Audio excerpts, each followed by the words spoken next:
Hello, hello tout le monde. Alors, je vous avais annoncé la semaine dernière une dernière vidéo sur la colère. J'ai eu pas mal de choses à faire et du coup, j'ai pas eu le temps de la faire. Donc voilà, me voilà au rendez-vous en ce lundi matin. J'espère que vous avez passé un bon week-end, que vous avez pris le temps de vous écouter, de prendre soin de vous et de vous donner du plaisir. Alors pour ce dernier opus, on en revient avec quelques petites astuces pour gérer sa colère.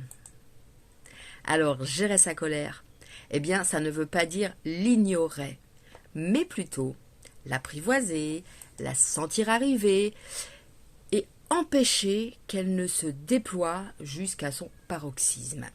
Parce que rappelez-vous ce qu'on a dit, quand on est adulte, les autres n'apprécient pas vraiment qu'on se roule par terre. Alors, comme toutes les émotions, nous ne devons pas les ignorer. Nous ne devons pas ignorer cette colère qui gronde en nous, mais en faire un allié.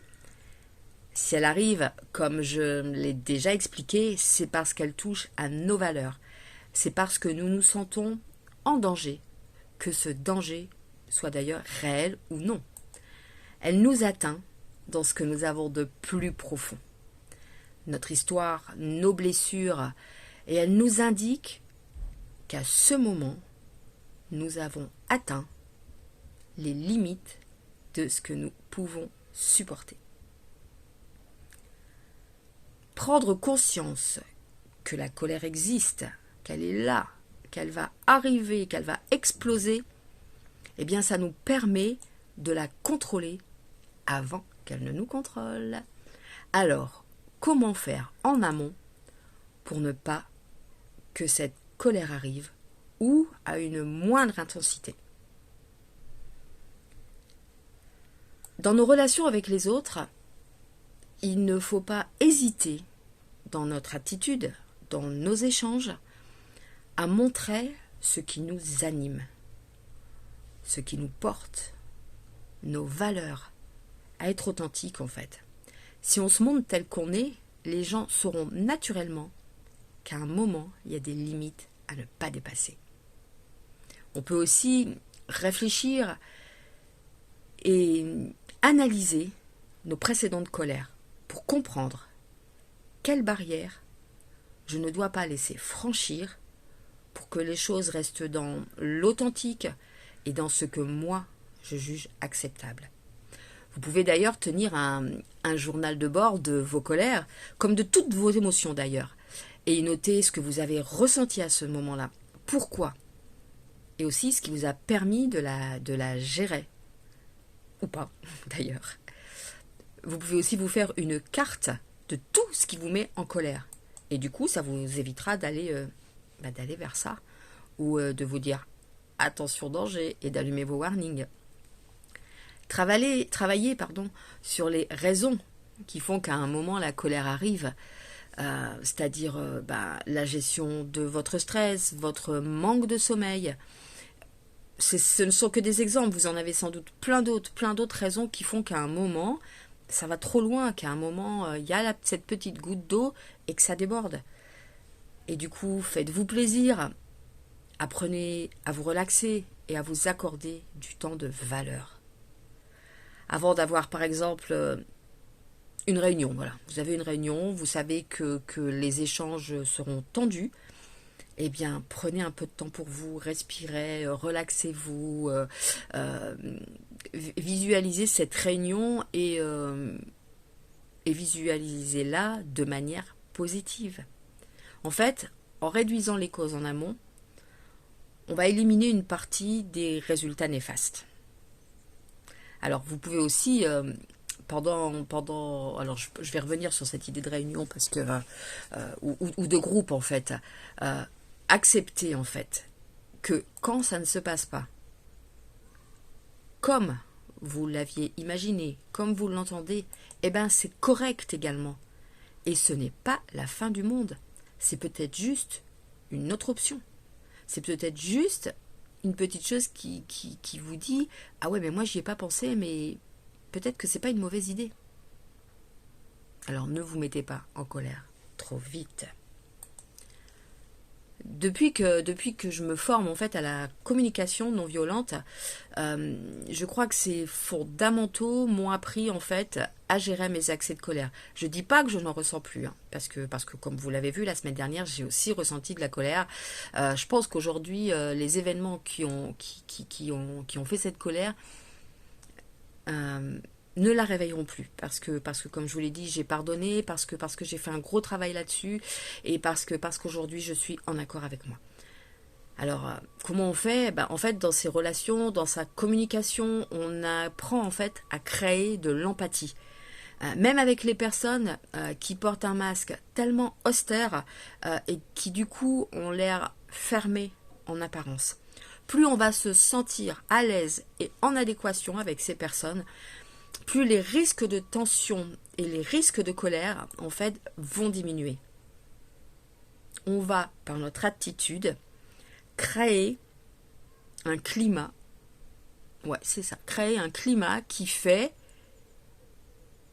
que ce qu'on va ressentir sera davantage serein et ne déclenchera pas cette émotion de colère, cette émotion de bouillon à l'intérieur de nous.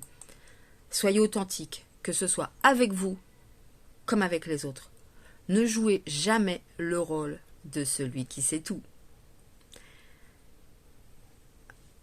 Comment est-ce que vous réagissez d'ailleurs face à celui qui porte le masque de la perfection? Sachez toujours rester humble. Dans ce monde, personne n'est meilleur que l'autre. D'ailleurs, avec tous ces gens qui ont prôné en fait qu'ils étaient meilleurs que les autres, on voit comment ça a fini. Hein. Je ne vous citerai pas d'exemple, mais je suis sûre que vous allez en trouver tout seul. Apprenez à écouter et à entendre les messages qui passent, à entendre ce que raconte celui qui est en face de vous. Vous n'avez pas pensé à ses idées, ça vous a même pas effleuré, mais peut-être que c'est pas totalement idiot. Apprenez à accepter aussi ce que l'autre a à vous dire. Soyez assertif. Alors, ça ne veut pas dire que vous allez tout accepter, mais que vous allez laisser de la place à l'autre dans vos échanges.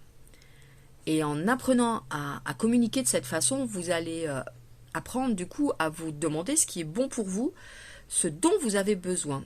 Vous serez alors beaucoup moins dans l'attention et il y aura donc moins de risques de colère. Bon. Et si malgré tout ça, si malgré le fait que vous avez travaillé la source de vos colères, vous la sentez monter, eh bien, moi, quand je sens poindre l'impatience, les picotements dans les doigts, mon envie de tout envoyer valser, voire de quitter la pièce avant d'exploser, si mes yeux sont prêts à dégommer tous ceux qui sont autour de la table, eh bien je fais quoi? Avant qu'il soit trop tard, avant que ça clash. Alors si je peux, je trouve une excuse même bidon, je m'en fous, mais je sors de l'espace. Je sors de l'espace dans lequel je suis en train de communiquer, dans lequel je sens que ça monte, que la tension monte. Voilà, je m'isole un moment. Et si vraiment vous ne pouvez pas, eh bien, demandez à ce qu'on ajourne ce moment, à ce qu'on le reporte, parce que vous n'êtes pas en possibilité de le vivre. Il n'y a pas de honte à se dire qu'à un moment, on n'est pas en possibilité de vivre et de recevoir quelque chose. Il vaut mieux avoir un échange serein qu'un échange qui va aller au clash, dans lequel on va échanger des paroles, des propos qui vont faire mal à celui qui va le recevoir et qui finiront par vous faire mal par effet boomerang. Donc, eh bien, il vaut mieux ajourner et reporter. Et quel que soit le type d'échange, le type de relation que l'on a à ce moment-là.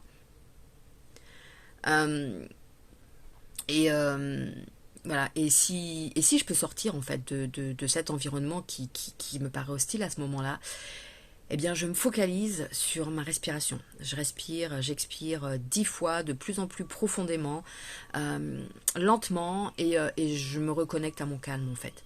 Je marche, mais je marche au rythme qu'entraîne cette colère qui doit exploser, jusqu'à ce que j'arrive à avoir un pas qui soit naturellement lent. Ça va très vite.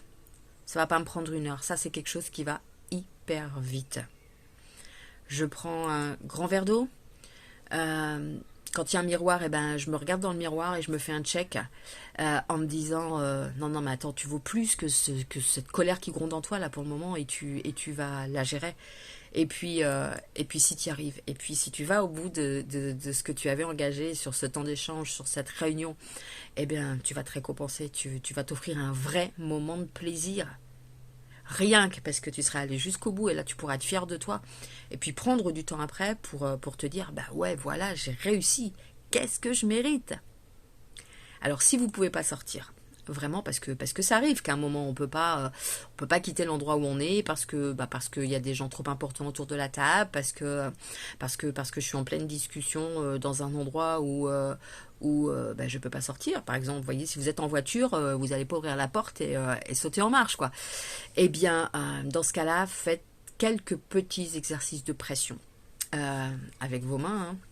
Alors, vous n'êtes pas obligé de les faire voir parce qu'on pourrait avoir l'impression que vous allez rentrer dans l'art de l'autre. Serrez les poings, serrez les genoux, faites quelques petites pressions sur vos genoux.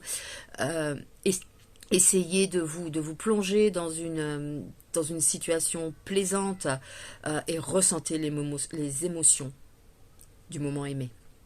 Ayez toujours en tête votre mantra, celui qui vous donne de la force et du courage.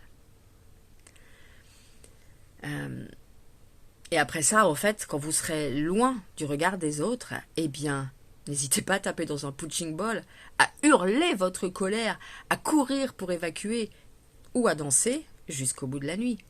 Et félicitez-vous d'avoir tenu bon. En tout cas, une chose est certaine, et j'en ai fait l'expérience, hein,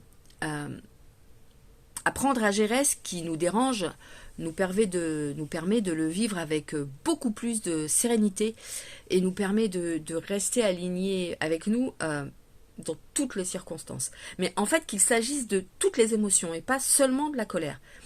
Nos blessures, on le sait, ne seront jamais définitivement guéries. On les cicatrise, plus ou moins, mais elles restent là.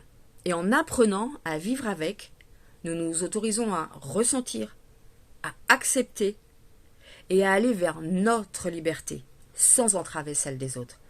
Même si quelquefois on a l'impression que cette colère, que nos blessures, que nos émotions nous oppressent et font barrage à notre liberté. Apprenons à les accepter, apprenons à les gérer et apprenons à pardonner ce qu'elles entraînent de négatif. Et alors là, je peux vous dire qu'on va vers le bonheur et vers la liberté absolue. Alors, si cette vidéo vous a plu, n'hésitez pas à la partager. Vous allez pouvoir la retrouver comme les autres sur le cycle de la colère, sur ma page YouTube dont je vous mettrai le lien au-dessus. Et puis dites-moi aussi dans les commentaires ce que vous faites vous quand vous avez un accès de colère ou quand vous sentez que cette colère, elle monte en vous, que vous soyez seul ou que vous soyez avec d'autres. Je vous souhaite à tous une très belle journée. Ciao, ciao!